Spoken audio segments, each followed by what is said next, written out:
12 Central, and we are going to get started. All right, let me just get all this fun stuff started. Okay, well, welcome everyone. My name is Ruby Powers with Power Strategy Group, also with Powers Law Group. I am a business coach and law practice management author, as well as an immigration attorney. I am super excited to have you all here and my guest, Nadine. She's well known. She has the technology immigration practitioner tip Facebook group, and she's a well-known speaker on tech and law practice management and immigration attorney as well. So we have a jam-packed program. While we're letting you in, you can go ahead and put questions in the chat as we get started, and we're going to also be putting some polls as we continue as well, so that we can sort of learn about everyone's practice. So without further ado, well, just a little bit about me. I wrote Build and Manage Your Successful Immigration Law Practice Without Losing Your Mind. You can buy Agora with Ayla, and I have the Facebook group with practice. Sorry, it's been a long day. And it's only 12. Power up your practice. And we do these monthly webinars on really cool topics. And I like it because we do these deep dives into topics. A lot of times in CLEs we're talked to, and we just, but this is a roundtable as well. So we want your feedback. We want to have a conversation with you. We have a lot of content, but we're also learning. We're not saying we're experts on everything. And then Nadine, why don't you let us know a little bit more about yourself and get started. Sure.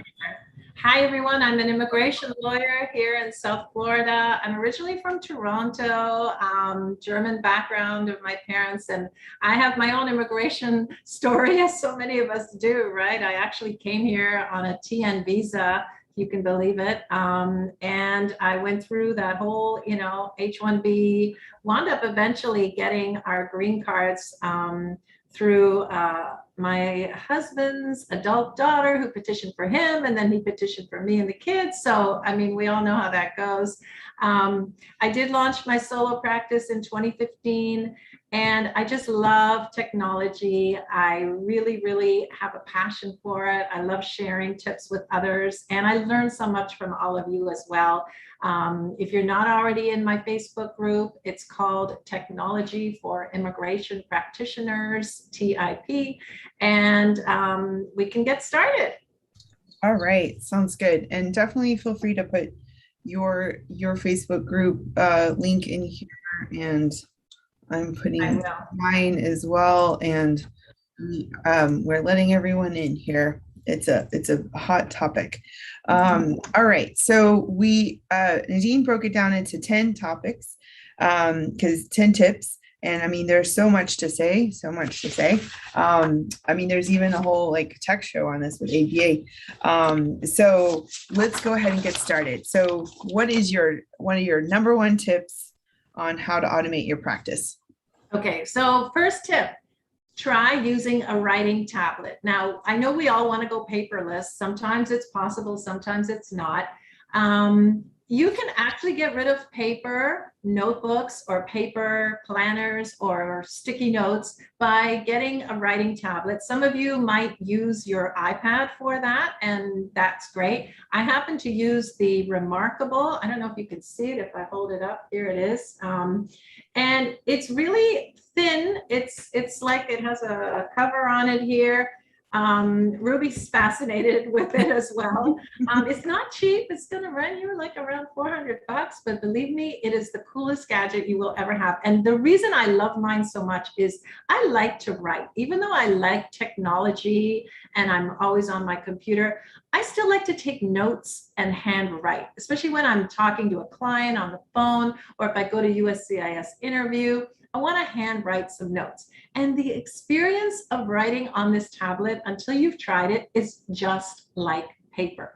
and there's no distractions. It's not something to browse the internet with. You can actually use it in your USCIS interviews, even when they don't allow other gadgets, because this is really just a writing tablet. So it's kind of cool.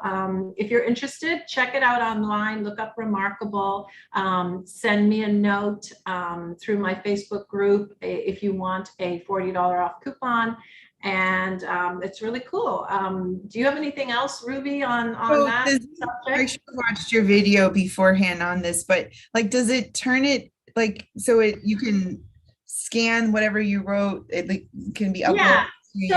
So yes, what I do, for example, during a client consultation, whether it's on the phone or whether I'm in person with somebody, I take notes and I can then immediately email that note, however many pages I wrote, to myself, or I could email it to my assistant to track in my practice management system.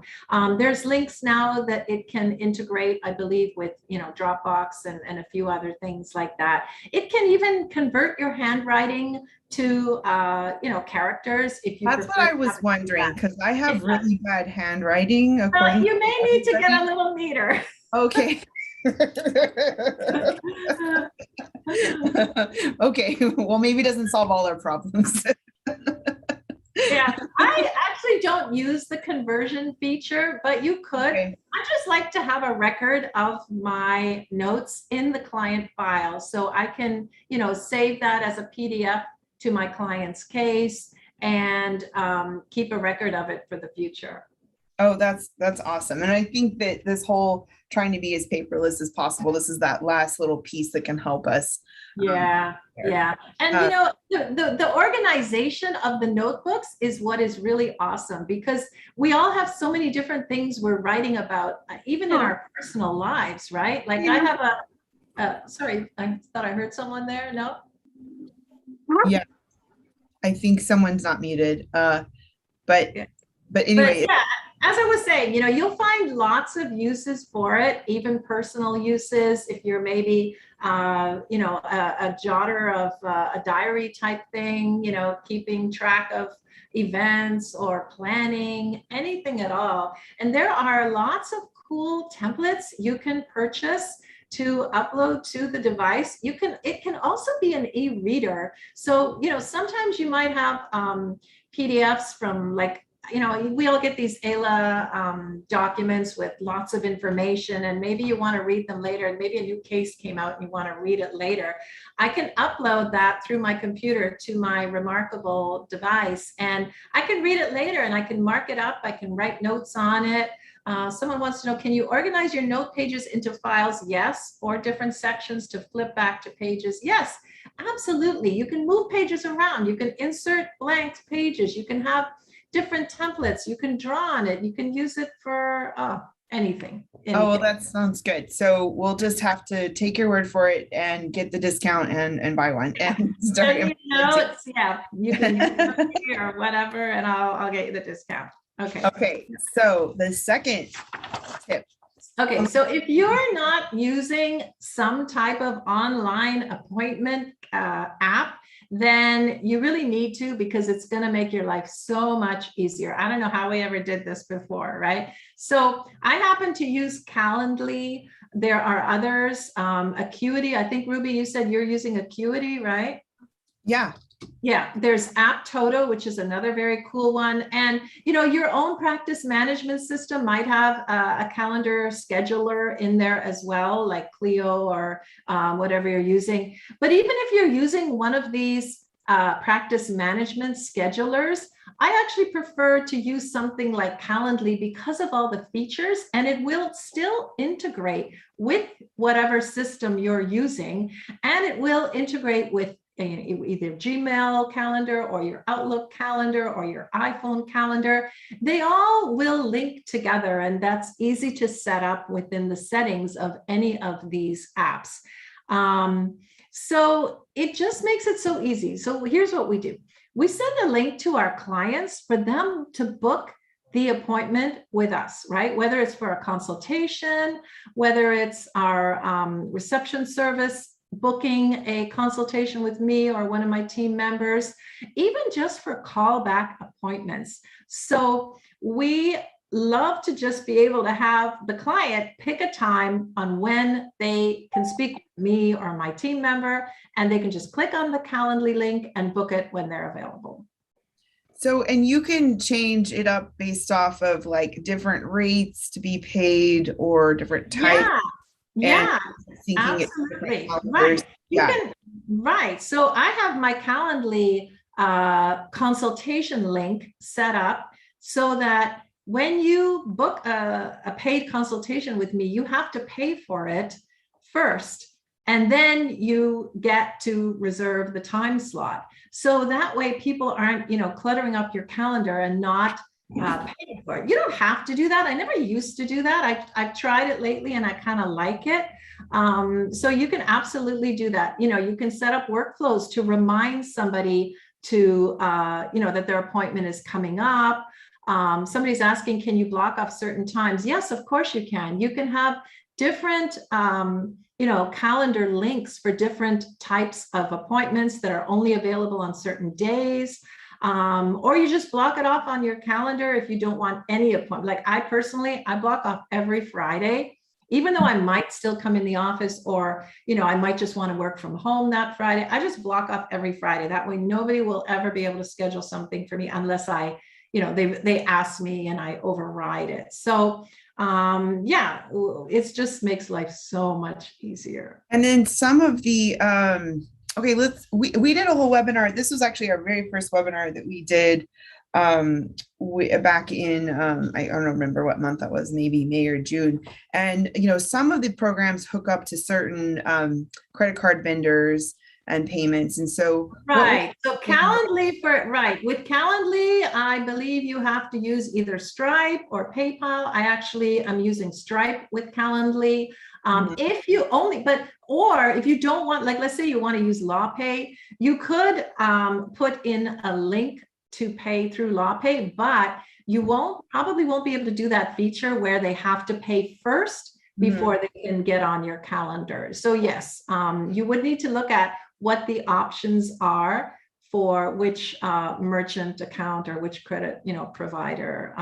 Right. And somebody else is saying that Squarespace does it through there. Yeah, I've used Squarespace and I'm familiar with that. And yeah, there's all kinds of different ways to do it. As long as you're integrating whatever you're doing with your your phone calendar, your work calendar, whatever, so that any appointments booked in any manner are all coordinated.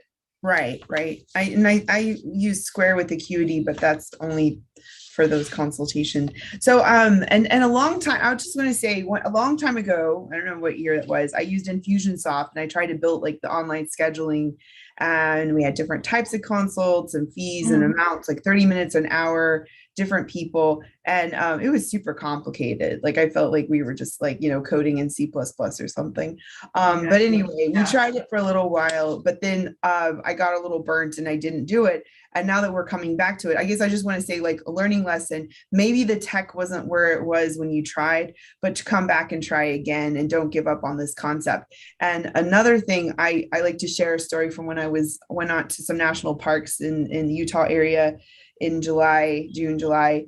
Every RV park that had an online scheduling is the ones that we use, because anyone that I had to talk to and call and play phone tag in the bad reception in the mountains and wherever I was, it did not happen. So like that was a learning lesson for me. Sometimes I learn a lot of good business lessons when I interact with other businesses.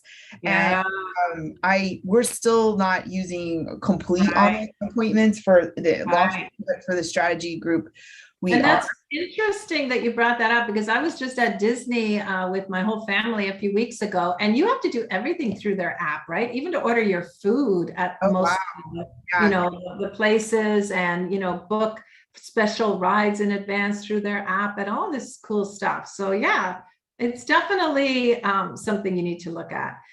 Somebody mentioned asking about Lawmatics. Yeah, I'm sure, Ruby, we can talk about that later in one of the other slides. Yeah. All right. So we're moving on to number 3.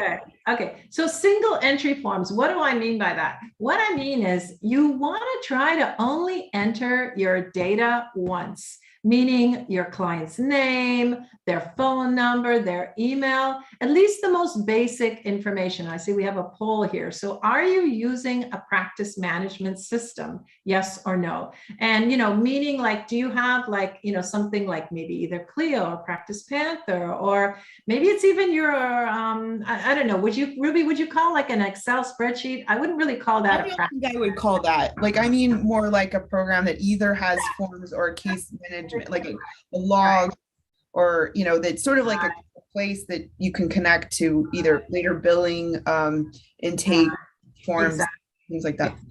Exactly. So please answer that poll while we're talking here. There's lots of different types of software for entering the data. And for example, DocketWise is, and Prima.law and e-immigration and Camp Legal, they are all immigration forms software that also offer lots of other features. So when I mean only enter it once, you want to have your client enter as much data as possible. So you want to use the forms, the questionnaire in the forms software and send that to your client so that you're not having to re-key in from another source, even having to copy and paste, from a paper questionnaire, or maybe you have a different app that is collecting their information. And unless that other app automatically puts everything into your immigration forms, then you want to use some type of software where your client can do most of the work. As at least they're not going to answer the legal type questions. That's up to you, but they're going to answer where they live, their 5-year address history, their 5-year employment history, all that boring stuff that you don't want to, and you still have to review it. Don't get me wrong, right? It's our job to review what they give us and make sure it's correct and makes sense and verify it against what their documents are. But let them do the legwork in entering it once. And when they enter it once, you just click and it goes on all the immigration forms that are needed for that case type. So, hopefully you're using something like that. Right. And this is a key point for, like, when we're running professional services businesses like a law firm, the biggest costs we have are labor and our rent. And now rent might be going out the window if we're doing a lot more hybrid or remote situations. So then let's go to the labor part. If anybody in your firm and you got multiple staff, or just you do the same task multiple times, a minute or 2 or 3 or 4 compounds over the amount of clients you have over the years. And so you want to minimize, I think they say, to minimize the amount of clicks and strokes, or, programs for uploads and downloads. I use the immigration. They recently came out with some forms, I believe, recently, and they've been making their questionnaires a little bit more robust. But that's really the key point. And whether or not you use 2 programs, you want to make sure that they communicate with each other or find some way to zap them together. That's right. That's absolutely right. And that's what leads us to our next topic. And I see there's another poll here. Do you like your case management program? So many of us are not happy with what we're using. I get this a lot from other lawyers. I hate my case management program, but I'm reluctant to change because I'm worried about migrating the data. But I'd love to know, if you're happy with what you're using. So, okay, so push data to other apps. So exactly what Ruby was just saying. You want your different software programs to talk to each other, right? And what I mean by that is, think of a native integration versus a non-native integration. And native means that, like, for example, let's say you're using Clio, and let's say you're using DocketWise. Within Clio, there's a setting where you can tell Clio to send information automatically to DocketWise. Sometimes it's vice versa. Sometimes it's a 2-way sync. Sometimes it's only a 1-way sync. But either way, it's going to help you, because the basic information, now not everything may sync over, but if you can at least get the first name, the last name, the phone number, the email, sometimes the address can move over into your other app. If you can get some of this basic information to transfer, then think about it, less mistakes, right? We have clients with difficult names to spell, emails, right? One little letter is off in an email, it gets bounced. So accuracy, saving time, like Ruby was saying, is the key. Now, if there's no integration, and I would call that a non-native integration, so that, let's say you want to connect Clio to MailChimp, and maybe there is an integration. I haven't looked lately. MailChimp is a newsletter application or constant contact, something like that. Take a look at Zapier. Some people call it Zapier. There is a free version of Zapier, and I think the free version is allows you so many apps, zaps per month. Okay, let me just look at this. So yes, most people like their case management, but 14% say no, and 35% are not sure. So if you're not sure, you might not be. So I would say you could probably combine those together, and it's almost half and half, right, Ruby? But, Yeah, probably more on the not so happy with their program side. But yeah, so Zapier, and if you want to have more than about 5 zaps a month, because if you're going to start using it, you're going to run out of that pretty quick. It's only $25 a month for the version that I have. And Zapier, you don't need any coding, programming knowledge. It is easy to use. Don't be intimidated. You can just pick the one. So let's say you're using Clio. You search for Clio. Clio is on Zapier, and then you tell Zapier what you want it to do. Want it to move your client data into MailChimp automatically. So all that can really help. And this also reminds me, how many times do you go to like a doctor's office or something and they ask you to fill out multiple forms asking for the same thing? Or one of my biggest pet peeves, okay, now that we're getting started on this, is that every year when my kids start public school, I get a 20-page packet asking me all the same, their ID, their name, their date of birth. Like, seriously, I almost want to like let them hire me to go clean up their service. I feel the same way. And then when you do find a doctor or a dentist who hands you an iPad and asks you to update anything that may need changing, you're like, oh, this is amazing. I don't have to fill out the paper questionnaire every year, right? Right, exactly. And that's really why we're talking about all of this. Is it's the consumerization of legal services. People, other industries are getting their self-organized, and we can't stay in the old days in the past and in the paper world. And we need to leverage tech. Right. It's like using a calendar appointment app. I feel like dentists and doctors have been doing this well. Oh, I know. You always get a text from your dentist. Yeah. Appointment tomorrow, press C to confirm, blah, blah, blah. Well, AppToto is such a cool calendar app. I used to use it. I'm using Calendly now for different reasons, but AppToto does that so well. It sends those reminders asking your client to confirm.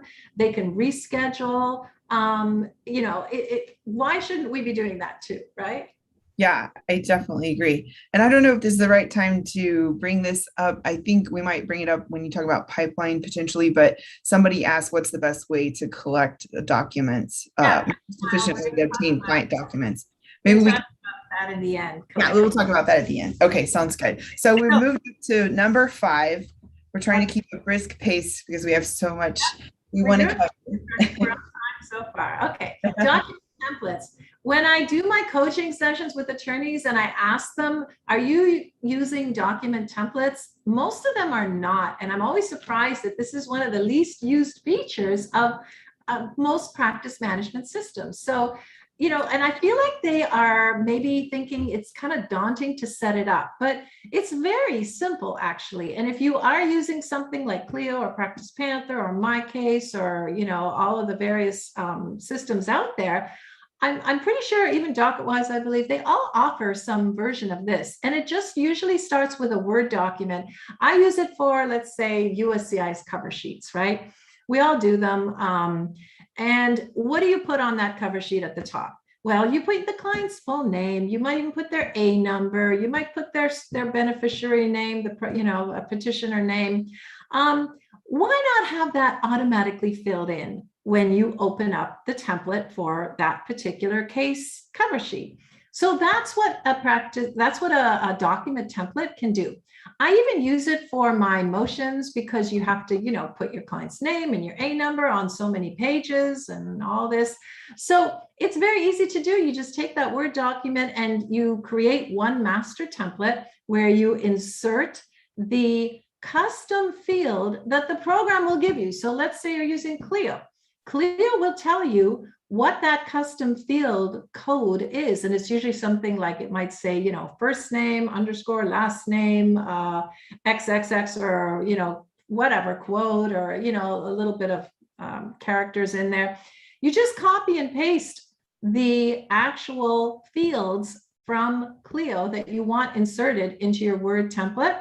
Then you upload that into Clio, and now presto, the next time you want to send, a certain client that has a matter in Clio, a certain type of letter, or do the cover sheet, the Uscis cover sheet, then you just click once and it inserts their name, their A number, if you want their address on there, everything. So somebody was asking which programs. All the ones I mentioned offer document templates, and there are some standalone programs as well. Is that something in Lawmatics, Ruby, that is offered as well? I think you're on. They have we're using it for the client agreements. So they do have templates, and they have some other ones. They do have some other ones. We just haven't used it fully. And I think that's the other little nugget, partially why we might not like some of our case management programs, or it's like either one, we don't know what they all have that they offer. We aren't fully trained, for whatever reason. They might have videos and everything, but we might not digest them. And then they might be making edits and changes, and we really haven't analyzed what their capability is. But yeah, Lawmatics does have some templates. We don't use it for like actual legal work. It's mostly for the contracts, but it has some other ones. Like you can think of other ways, like if somebody's picking up their originals, or if you're closing a case and you're acknowledging that you could use these templates for lots of different purposes. And another reason why not to just tell somebody use that old version and delete the A number and the name is because what if they leave a former client's information somewhere in the document, or they make a mistake? It's not the most efficient or safe or ethical way to do that. So this is something that we should all strive to do, and not just us, but our training our staff to do so. Right. And it's not only Word document templates, it's email templates too.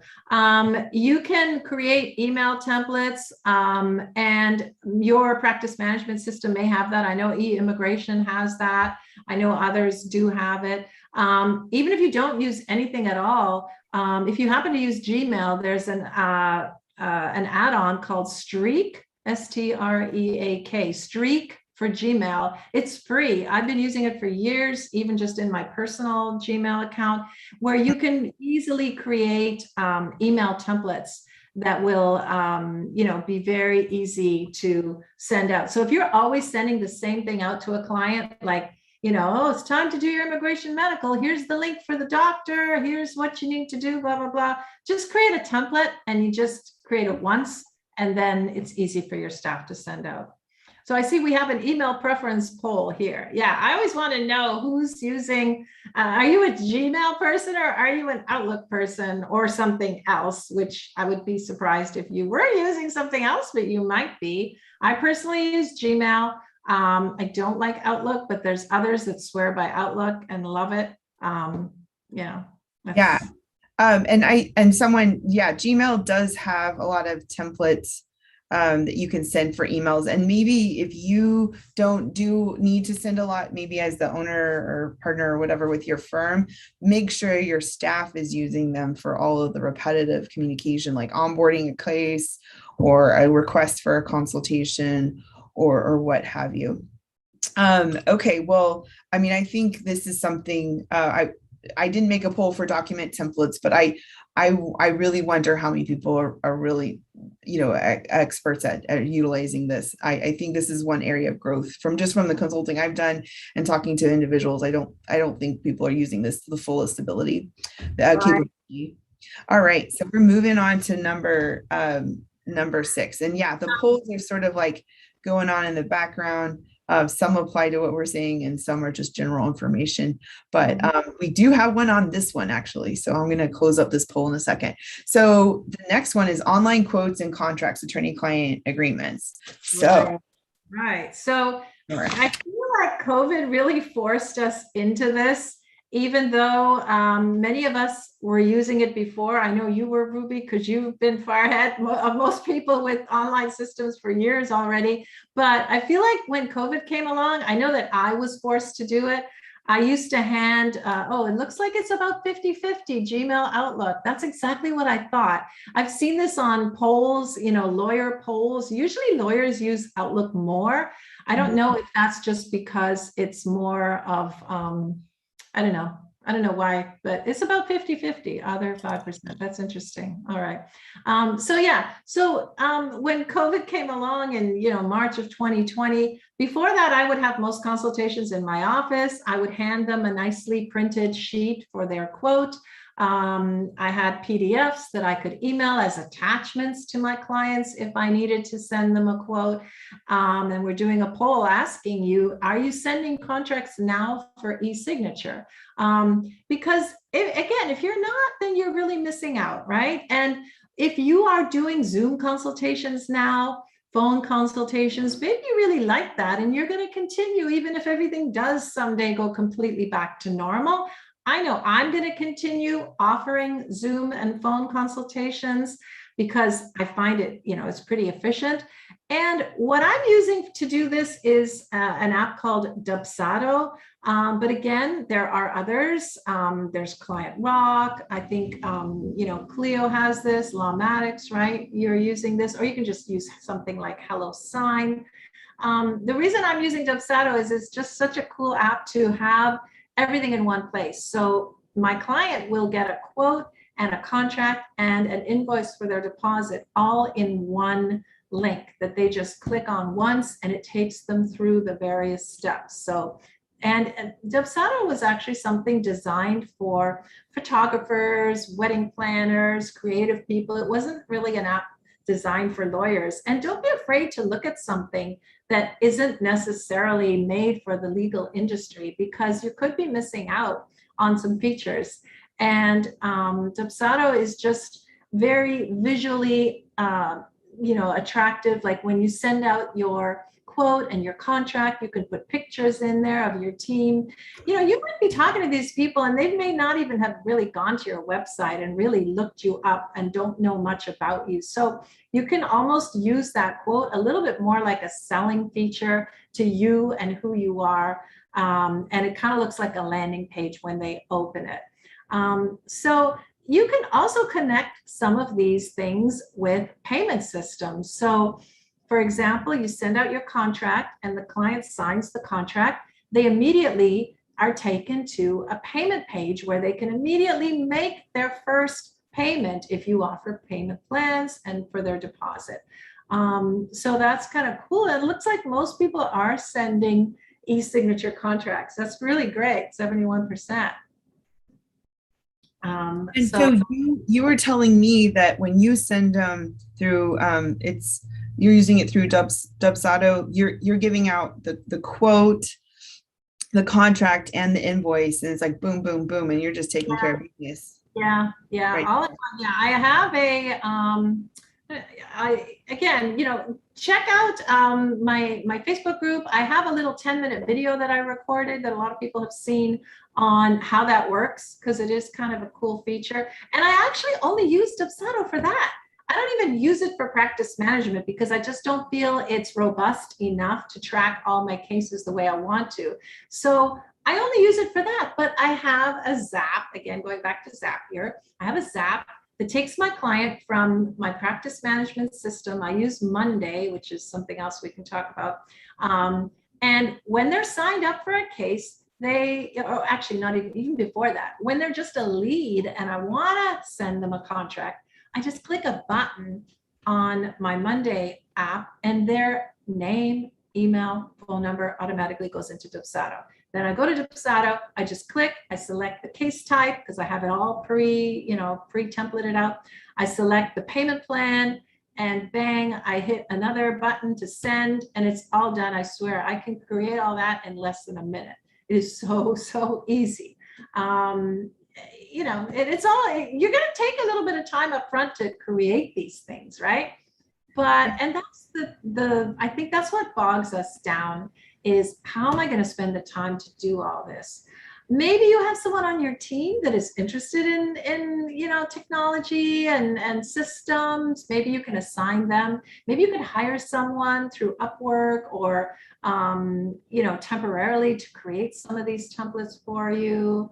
I'm sure it took you a while too to set up Lawmatics, right, Ruby? Yeah, so we were doing I think we used DocuSign for about 3 or 4 years. I honestly, the years have gone by, but I found that most people did not have a printer or a computer, and just that whole friction of, so for the 29% who are not using some type of e-signature, I would say you should get doing it, because this is really, whether or not majority of your clients use it or not, a lot of clients are getting to that direction, and it cuts down on the friction for onboarding. And that's what you want to do, right? You want to make it easier for someone to hire you. You don't want it to have to wait for someone to show up to do this, to send this, to do this. That's one of the biggest pet peeves I've had in the last year and a half during COVID was like, how do we reduce the amount of time it takes to send out a contract? So then when we got Lawmatics, I think about a year and a half ago, one of the biggest features was I was wanting to, I could get rid of Constant Contact. I could get rid of DocuSign. It had a lot of different programs. It took a while to get to that point, but we recently, going back to that, one place to data enter, when they do their intake, that information they provide to us gets pushed to their attorney-client agreement. And it did take a long time to get those templates up. And also we do have it in Spanish and English, and sometimes if necessary, we might pull off another language, but generally just stick to English and Spanish. And, needing to have multiple people sign, like petitioner or beneficiary or the different representatives of the company. And we also send the payment plan, which, not to steal from the next point, but we make them complete their credit card information as well in this agreement as well. But I would just and reiterate that the Clio Legal Trends mentions that those firms that took online payments, that I believe they said online payments, had a portal, and I don't know if it was I bet it has something to do with online contracts as well, but I forgot the third point, or the ones that were the most profitable in this last year and a half. So really just wanting to leverage the technology as much as possible. So I guess Absolutely. We're moving on to, and there's some questions in here, like Emma, you said about email, and I don't know, there's some talk about open API and stuff. Maybe we can get into some of that in the other considerations towards the last slide. So online quotes and contracts, do it if you haven't done it, and try to integrate your programs. And one thing I like about the Lawmatics is that when you send the contract and the payment, it can create this whole series of next steps, and as well. So when things are integrated and connected, you can automate it. All right, so number 7, right. Yeah, we just talked a bit about online payments, and especially for most of us that are doing flat fees, although, even if you're, we all have to get paid at some point, right? What I like to say is set it and forget it. So automatic payments can be your best friend if you are doing a flat fee payment arrangement where you're charging your client a certain amount every month for so many months. And by auto pay, what I mean, of course, is you allow your client to enter their credit card system into something like LawPay or whatever, your payment processor is. And they then agree to sign up for that. And they agree to be charged monthly automatically without you having to invoice them, without you having to do anything. Make sure that they're getting reminders. There are settings in LawPay. There are settings in most of these systems that will remind your client the day before. I had an issue with this in one app that I used to use that didn't allow me to send a reminder. It's not the end of the world if you can't, but I just think it's a nice courtesy, right? Especially when a lot of clients are using debit cards where they may need to make sure they have the money in their account, but different from a credit card, right? And you want to try to avoid the card, being declined. So if you can have a reminder the day before, and we all use this with other apps and other payments, right? Whether we pay our mortgage or pay our utility bill, most of us now have the option to do it automatically. And you want to have a reminder to the client. And you also want to make sure you're letting them know if their payment was failed or missed in some way. And some of these systems are very cool with the workflows that they have, where you can get really, really great in doing the reminders for if they do miss a payment, or those may be one-offs that you have to follow up on yourself, by yourself. So of course the benefit is to get paid on time. We all want that, right? And again, invoicing can be a nightmare if you have a huge clientele and you are doing automatic payments. I don't know how people do it any other way. If I hadn't done this automatically, I couldn't manage it with my, the workforce that I have, right? Yeah. Yeah. And so when we were using LawPay a lot, we could put the credit, I mean, my office manager, bookkeeper staff were telling me about this. Like we could automatically say, so the first of the month or whatever that day that we designated, the payments were taken out, and you can send a reminder, and you can also, follow up if something doesn't go through. We're using QuickBooks online so that we have all of our invoices and payments in one place right now. And apparently you can't just automatically charge them. You can have it in the system, but you still have to go and click a button or something. So I'm really hoping that changes. But there's some little kinks in some of the programs that we have. But I think ultimately what you should have to do this is that you should have agreements that say that you're authorized to charge them, that you have their credit card information. What happens if it doesn't, there's insufficient funds, what's your plan? And I think one of the biggest things is we shouldn't be mailing, no, we shouldn't be sending them bills and stuff like that. I think we should be leveraging technology as much as possible. I mean, it depends on your clientele, but I think most people don't do it that way anyway, because you want to, if you get a piece of mail, then you have to go find a stamp, and then maybe who has checks anymore? I sort of do, but and then you're going to have to, that whole thing could take 5 or 10 minutes or something. But if all they have to do is go click, and you get paid, then that's everybody's happy space. So absolutely. Listen, if a plumber can do it, then so can we, right? My comes and he hands me his phone, or he sends me an automated thing that I can pay online. Absolutely. So you want to make it as easy as possible to get paid. All right. And we're moving on to automated client status reports. Yeah, this is a true game changer, and you've got to make use of workflows in your practice management system. Take a look at whatever you're using and see if there are some workflows. I created my own system in Monday.com. That's something I'll be talking about in, on my group and in future sessions. But a workflow is just something that it's pretty well automatic, right? It starts with a trigger and then it does something. So one workflow for me in my system is when I change my case status to USCIS pending, I have a status just for that, meaning that the client has done everything. They've gone through all the previous stages. Like I have a stage for receipts, I have a stage for biometrics and all that stuff. But once they've done all that and we're just waiting, we could be waiting, as 6 months, 8 months, 10 months for a marriage green card case, right? Forever waiting. And what does your client do when they don't hear from you?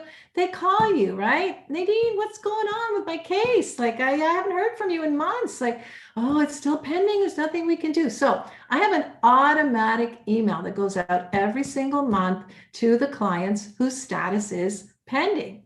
And it's just generic saying, hey, so and so, your case for such and such, it inserts their case type name, is still pending with USCIS. Your case was filed on such and such a date. I track their filed date so that it's a great reminder when they get that to see when their case actually was filed. Oh yeah, my case was just filed, 3 months ago, whatever.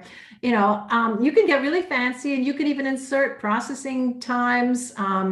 We actually update every 2 months in our system. We go to the USCIS website and we check processing times, whether it's 10 to 12 months, whatever. We update that, and we have a date calculation. So we tell our clients when they might expect their case to be completed. And just by getting this every month is such reassurance that you're on top of things, right? They don't know that this is something you don't even have to create. This is effortless on your part and on your team's part, but it goes automatically. Now, you do have to remember to turn it off, right? So once their case gets approved or you're going on to the next step. So for me, once I get their interview scheduled, we just go into our system and click to the next stage, and we select interview scheduled. We update their date for the interview. Now they get a new status report. Now the other ones end automatically, and they get another one saying, you just got an interview notice in the mail, hopefully you got it. Here's your date, blah, blah, blah. And it can go on and on and on. So this can be a true game changer for your practice, just to cut down on people calling you, asking you what's going on. Okay, I have a couple questions. One, are you tying this to the USCIS website?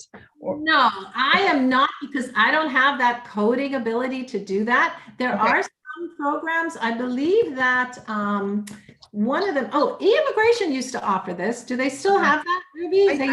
I think so. It might be an added feature. I mean, like, the thing is, I know I get emails whenever we have it set up, so I get an email when there's an update with the USCIS, and I just love that. And I do that too. Set up for staff as well. But I mean, for some clients, but that would be it looks like, right, receipt number tracking. So Arif says DocketWise does that through receipt number traffic tracking. Right. And we have that as well. We get the emails, and if you want to use that as a trigger, the important thing is the trigger starts with usually you clicking something, right? So if you want to use your USCIS email to say that, this case is now ready for interview. Sometimes we get those, right? Then you would go to your practice management system, and you would have a status set up ready for interview, and you would have an email pre-written that would be automatically sent. Somebody just asked me, in my workflow, are these emails sent out automatically, or is it reminding me to send them, but I still have to send it myself? No, it's automatic, because I have written all of the 30 or so emails in advance with their template emails. I actually, on my tiplawyers.com website, I actually share all of my template emails for my system that you could use if you were using something, similar, where you want to create email templates. And they're sent out automatically, which is so easy. Yeah, this is awesome. And my other question before we move on is, how long ago did you start doing this, and have you seen a significant decrease in frantic calls? I have been doing this for about a year and a half now, and I definitely have seen right away a decrease in calls. Because, and you know what clients will do sometimes, if they do have a question, they'll take one of those emails and they'll reply to it, because they may have thought about something, and it's just a constant reminder that you're there for them, right? And it's just, you're communicating in a way that you want to communicate. Maybe it's email. Now, you can probably do this through text as well. There are many apps that allow you to text automatic updates, and there are workflows that you can build that into for text as well. I try to tell my clients in the beginning, we're going to communicate mostly through email. Please make sure you have your email and that you use it. Yeah. I once had a boss who didn't allow people to hire unless they had an email account. And that was a really long time ago. Some of the questions we're getting asked, yeah, the recording will go out to everybody who registered. And it's also on our YouTube page, and you can subscribe to our YouTube page to see all the past webinars.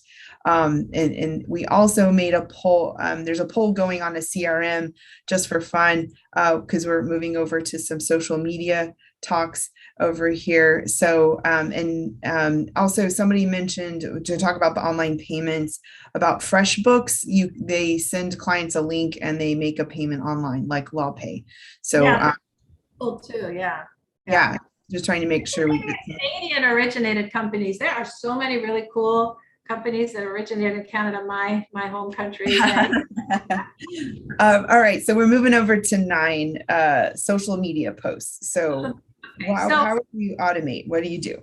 Yes. So if you don't have a company managing your social media, then you should use what most of these other companies are using, which is something to actually post to multiple social media platforms at once.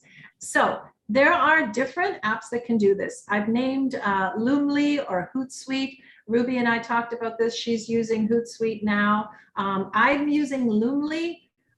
It's loomly.com. Now they have a free version. Check it out. Their paid version offers, of course, more features, but I love it because I am right now, I had a company doing my social media a while back, and I just wasn't finding they were really doing the value for what it was. So I brought this in-house, and I'm starting now to have my team work on this, where you can post, you can create a post, and the Loomly or Hootsuite or whatever will show you how it's going to look on all the different platforms. So you can post at the same time to Facebook, Twitter, LinkedIn, Instagram, even Google, whatever, I don't know, whole bunch of them. And you can modify each one individually for the different platform, like Twitter only allows so many characters, right? Or you can have the same one sent all at once. You can create your whole calendar in advance. You could do a whole week's worth of social media posts, set them up. And what I like about it is if you have someone else in your organization, or maybe a virtual assistant creating these for you, they can all be created in draft mode. And then you can view them all, make sure they're to your liking, right? The last thing you want is somebody posting stuff that's not the way you talk or what you want. And you can edit them, or you can see, if they're on the right track, and then you just hit, confirm, and it all goes out on the dates that you set in advance. So that is such a cool feature. You could certainly hire a company. The company I was using is Spotlight Branding. They create newsletters for you. They do social media posting. I used them for a couple of years, but I just felt like I could bring this in-house now. So it's whatever you really choose to do. Yeah, and just because we're moving forward fast here, for a while I learned about Hootsuite a long time ago from ReachRoutes, and then there was a little problem with Facebook, I think, with the Hootsuite, so we took a little break from it, but then we got back doing it. And the other thing is, like, to imagine all the accounts, you're not even thinking about all the ones you have. Like, I have my personal ones, I have my law firm ones, I once ran for office, like I have a lot of I have so many accounts, I don't even keep track of them all. But basically, even your personal LinkedIn, your law firm's company LinkedIn, like, you can connect all of these. And you do need to have a plan on what your messaging is, because it's not like the same thing for every single platform, but it does cut down on the amount of work, and it makes it a lot easier. We do this in-house, but my team uses Canva and Hootsuite, and that's pretty much like we wouldn't be able to live without those. All right, we're moving on to email management. Email, the dreaded email, right? We all have email overload. I mentioned Streak, which is a very cool free app for Gmail. I love it. There's something new. I don't know how new it is, but it's called Superhuman. It's very cool. I haven't used it yet, but I'm really intrigued. It does cost, I think, around $30 a month, but I've talked to lawyers who are using it, and especially if you are having someone else, you're delegating your emails to another person in your office, and to keep everyone on track with emails, it's supposed to be great for that. So it looks like CRM, most people are using Clio Grow. What is a CRM? CRM is customer relationship management. And it's just a way, Ruby, you can maybe explain it better than me, but the way I look at it is, it's a way to manage all of your leads coming in, right? Right. So I mean, like the big one is like Salesforce or something, but a lot of us smaller firms really, that's a little bit too robust for more enterprise, if you will. So it's like where your contact comes in, whether it comes from a contact form, an email, a phone, text, chat on your website, so many different ways that you capture that information. You may tag it, where did it come from, and put it in a pipeline to make sure that you reach out to them for scheduling a consult or whatever your end goal is for your business. And then if for any reason they're not available or interested at the time, you keep them with a drip campaign so that you follow up with them. And this can be connected also to like your newsletter and other ways that you touch, or whatever it's called, people. Like we send out birthday emails with our CRM, and I love that. Like, things like that, and that's just automated. Exactly. That's something so cool that is automated. Absolutely right. So anyway, so email management, super important. I'm going to go check out this Streak for Human, because I have to be super keep my inbox zero. I get a lot of questions about people. How do I track my email against my case? I recently read something on one of the platforms where somebody was elaborately saving PDFs of the emails and tracking them in their case file. And I thought, oh my God, this is like really complicated. But most of your practice management systems have a way to connect your email to the system so that when you send out an email, it automatically goes into Clio or whatever you're using. I use Monday, and within Monday is actually an email tab that I can go to, and I can compose my emails right from there. It goes from my Gmail, so it's not like it looks like it's coming from anywhere else. But if your system allows you to compose them from within the system, then usually when the response comes in back from the client, it'll be in that system as well. So it keeps us all on track to have everything in one space for everyone to see, right? So that's kind of cool. And I know we wanted to leave a couple minutes for we also have some upcoming programs. You mentioned Streak has a feature that shows you when your email has been read. Yes, I love this. I love that. It shows you the IP address of where they opened it from, which isn't sometimes always 100% correct. Don't be alarmed if somebody looks like somebody opened it from Hawaii and they were in Miami. Like you never know. Sometimes it's a little off, but yeah, it's very cool. Yeah. Well, let's I know we could probably do this for hours, but so other things to consider. You have a pipe file program called document collection that you recommend. Yes. Again, I did a webinar a while back. I think you've had Ksenia on your she recommended. Yeah, she and I both love pipe file. I can get you a discount code for that if you want to check it out. The owner of it is so awesome. He's willing to do anything we want. Basically, it's a safe way for your clients to send you documents. You send them a link, they click. They don't have to create any password or create any account. They upload documents based on a template that you have provided in advance. I'm also going to be able to share my pipe file templates in the future. They just came out with that feature, so look out for that. And you can tell your client, you shouldn't be emailing me all your tax returns. This is very sensitive information, right? Email is not necessarily encrypted the same way that this app is. This app was created actually for lawyers, not necessarily for immigration lawyers. So when I came across it, he worked with us to really expand the capabilities of it. But it's just super, super easy to use for your clients. So one quick question, they say, what's the difference between that pipe file versus just uploading your documents through Clio or e-immigration? That's fine too. I think client portals are great. That's why I'm saying use client portal or something like that. But if you don't have that, you might not be Oh, happy with the way your client portal works. But mhm. if you're happy with it, like I like the way Pipefile allows me to reject a document or accept it easily. So client sends me a green card with their thumb on it or it's blurry, I can click reject and I can say why. I can just easily within the Pipefile app say, sorry, it needs to be a proper scan. It can't be this, blah, blah, blah. They get it back rejected. Now they know they have to resubmit it. I don't know if your portal has that. You may have to send them an email saying, hey, the thing you uploaded is like, I want to avoid the back and forth emails as much as possible.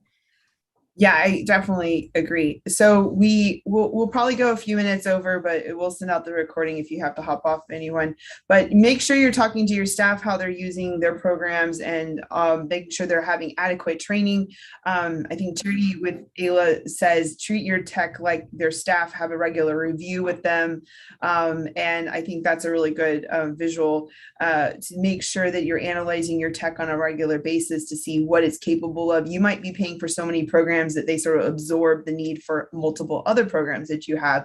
And I think that's what we've seen a lot this last year and a half as we've all had to move virtual in some capacity, that a lot of programs want to retain us. And so they've been improving, and you need to assess that. I would suggest you have someone on staff that's in charge of analyzing your tech and keeping up with the vendors.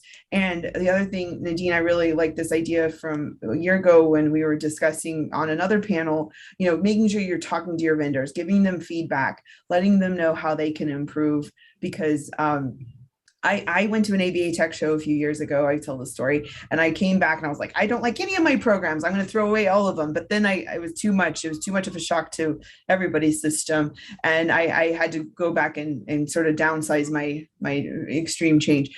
And what I realized, it would be better to find what's your main program you want to keep with, and you build a relationship with the vendor and try to get them to improve as you wish, and then make the other ones integrate and connect Zap or Open API to the other programs. And I think, Nadine, you've mentioned you have a relationship or know a lot of the owners, or you've spoken to of a lot of these vendors. And I think that's really really well done. And I think that's great. And as well, like you in immigration, I've talked to them a lot the last couple of years, and they, it takes them every program, it could take a while to code and come out and test. But if you're also willing to talk to them and say, this is something I'd like to see, they more, and a lot of us gang together and go tell them the same thing, then they'll start doing it. So I think that's why we have to advocate for our tech. Don't forget to ask your staff if they're having problems, and insist that your staff report problems either to you or report them directly to whoever's in charge of technology in your firm, because you want that knowledge going, those issues going back to the vendors. So Jenny says ABA Tech Show is dangerous that way. Yes, it is. I love ABA Tech Show. It's going to be the first week of March, and I just found out that I was asked to speak, so I'm super excited. That's fabulous. Yeah, I know. I'm like, yay! So, but I mean, if you've never been there, I believe they're going to be hybrid this coming March. They were virtual the last 2 years, last year at least. And so anyway, take a look at that ABA Tech Show. It's not just about tech; it's also about like future practice of law, which is one of the topics I'm going to mention, be speaking on. But so just to quickly wrap up, I mean, there was a lot of discussion, and we're open to doing webinars on a lot of these. If you have suggestions, let us know. But we have our next webinars on November 17th, December 8th, and January 12th. And the 17th, we have Maddie with Smith AI. We're really talking about assembling your team and what to keep in-house and what to outsource, everything from reception to marketing to legal assistants and law clerks. And so, when to do which. And so we're going to have that conversation. The next one in December will be with Ruth McChesney about financial best practices, or show me the money type of story, as we closing up the year with our finances and what should we consider, what reports should we be filing, and how do we make sure we're more profitable. And then in January, we have Chuck Cook, and we're going to be talking about relationships with reporters and media, and whether from a PR perspective or from an advocacy perspective, building relationships. And so we'll be sharing a lot of our stories about that.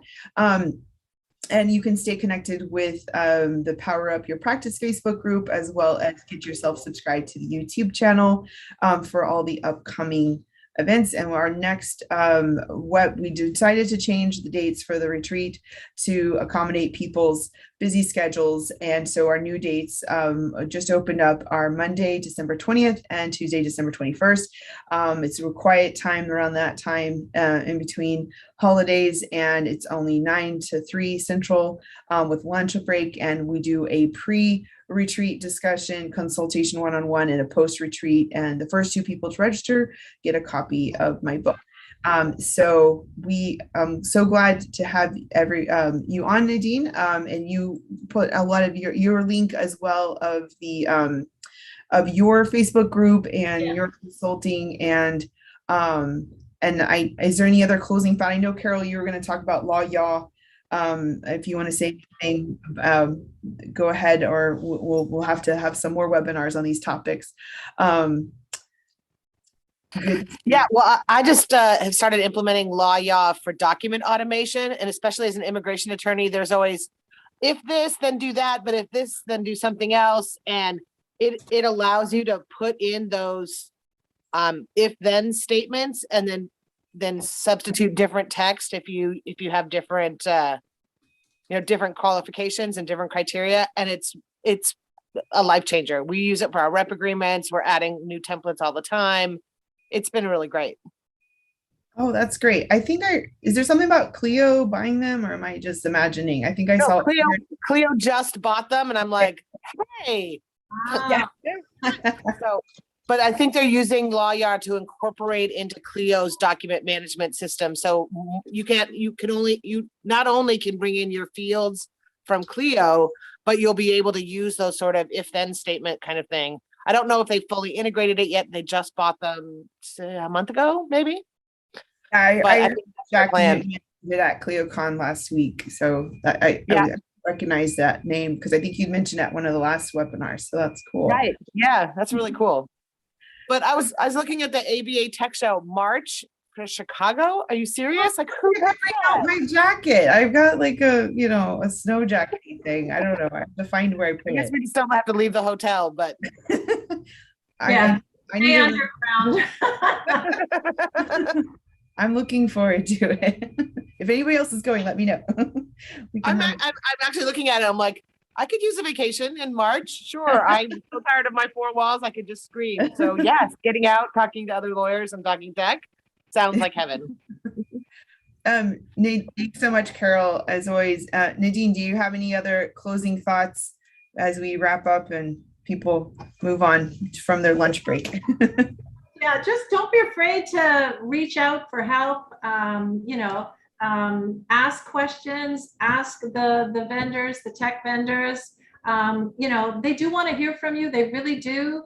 If you're not understanding something, ask for a one-on-one session with some of these tech vendors. You'd be surprised how they'll be willing to accommodate you. Ask for more time in trial periods. I've done that. Like, they give you 30 days, right?